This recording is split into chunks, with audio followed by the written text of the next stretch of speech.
Hola a todos, hoy vamos a hablar de algo que, aunque a veces no nos demos cuenta, está en todas partes. Define en gran medida cómo sentimos y cómo vemos el mundo. A ver, ¿quién no ha tenido esa sensación alguna vez? Esa de que el mundo se queda como pequeño para todo lo que uno lleva dentro. Como un pulso, ¿verdad? Algo que no termina de encajar en el día a día. O esa otra cosa, ¿no? Sentir que la lógica, por muchas vueltas que le des, pues no da para tanto, que se queda corta para explicar la intensidad de una emoción. Pues bien, si alguna vez habéis sentido algo así, que sepáis que no es nada nuevo, para nada. De hecho, a finales del siglo XVIII, una generación entera se sentía exactamente así, inquieta, y dijeron, basta, hasta aquí hemos llegado.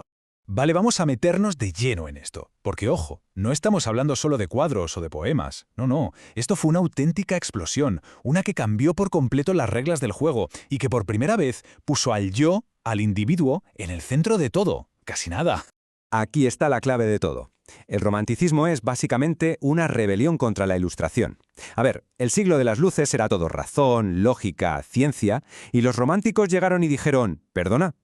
Para ellos, la razón no era una herramienta, era una cárcel. La verdad de verdad, la que importa, no se encuentra en un laboratorio, se encuentra aquí dentro, en el corazón.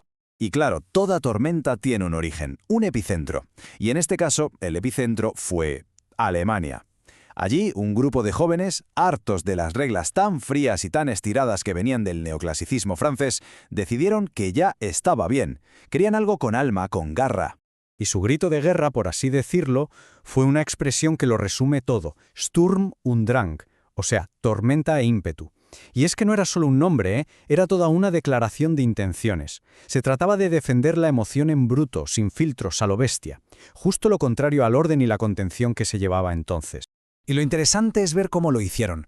Por un lado tenemos a Goethe, que con su Werther, es que creó casi al primer ídolo juvenil de la historia, un tipo que sentía con una intensidad brutal y que se convirtió en un fenómeno social, una locura.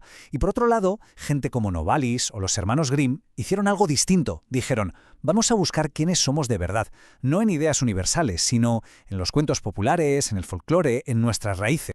Y esto nos lleva a una palabra que es la esencia del romanticismo alemán, Sehnsucht. Es una palabra difícil de traducir. No es solo nostalgia. Imagina que echas de menos algo que nunca has tenido.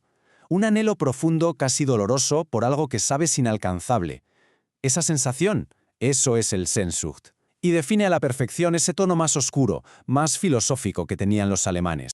Pero claro, una idea tan potente no se iba a quedar quieta en Alemania. La tormenta cruzó las fronteras y al llegar a Inglaterra y a Francia la cosa cambió. Y mucho. Digamos que tomó dos caminos completamente diferentes. Fijaos bien en la diferencia. En Inglaterra, ser romántico significaba mirar a la naturaleza, a lo salvaje y defender la libertad del individuo por encima de todo, a veces con un toque muy oscuro, muy gótico. Pensemos en el típico héroe atormentado de Lord Byron o en la gran advertencia de Mary Shelley en Frankenstein. Cuidado con la ciencia sin alma que crea monstruos. Pero en Francia, en Francia es otra historia. Llegan un poco más tarde y lo politizan absolutamente todo. Allí, ser romántico era, básicamente, ser un revolucionario. Esta idea, muy inspirada en el espíritu de Víctor Hugo, lo dice todo. El arte ya no era para entretener a los reyes en sus palacios, ahora era para los miserables, para el pueblo. Hugo, de hecho, reventó las normas del teatro con su obra Hernani, y en general su literatura fue la voz de los que no tenían voz. ¿Se ve la diferencia? No se trata de un individuo que se salva yéndose al campo, se trata de que toda la sociedad se salve a través de la revolución. Venga, seguimos el viaje, porque la ola no se detiene ahí. Cruza los Pirineos, llega a España y salta el charco hasta América. Y en cada sitio se vuelve como más dramático, más misterioso si cabe. En España el romanticismo es puro teatro, puro exceso. Todos son cementerios, ruinas, leyendas oscuras. Y el héroe es un marginado, como el famoso pirata de Espronceda, que es la libertad en estado puro, sin ley ni reglas. Aunque también tenemos la otra cara, la sensibilidad delicada, íntima de Becker. Y si cruzamos a Estados Unidos, la cosa se bifurca. Por un lado, el terror gótico de Edgar Allan Poe, que nos asoma a los abismos de la locura. Y por otro, la explosión vital de Walt Whitman, que canta a la democracia y a ese yo salvaje y libre. Y aquí hay un matiz que es fascinante.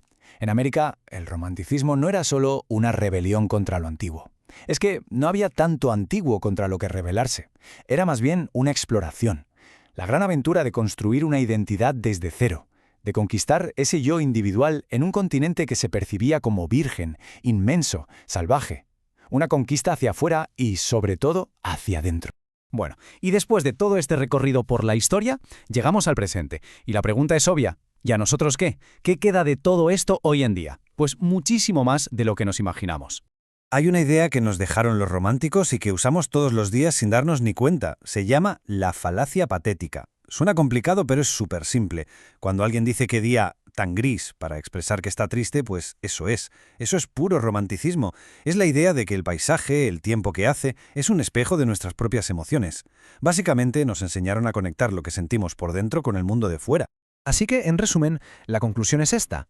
Cada vez que se valora más la originalidad que las reglas, cada vez que se defiende la intuición frente a la lógica pura y dura, cada vez que se piensa que los sentimientos son una brújula válida para vivir, en ese momento se es un hijo o una hija del romanticismo. Se está canalizando el espíritu de esa vieja rebelión de hace 200 años. Y para cerrar, os dejo con una pregunta para que le deis una vuelta. ¿Con qué versión del romanticismo se identifica más cada uno? ¿Con ese anhelo profundo y filosófico de Alemania? ¿La libertad en plena naturaleza de Inglaterra? ¿La pasión por cambiar el mundo de Francia? ¿El drama y la intensidad de España? ¿O esa conquista del yo en un mundo nuevo de América? La respuesta, seguramente, dice mucho de cómo somos. Muchas gracias por estar ahí.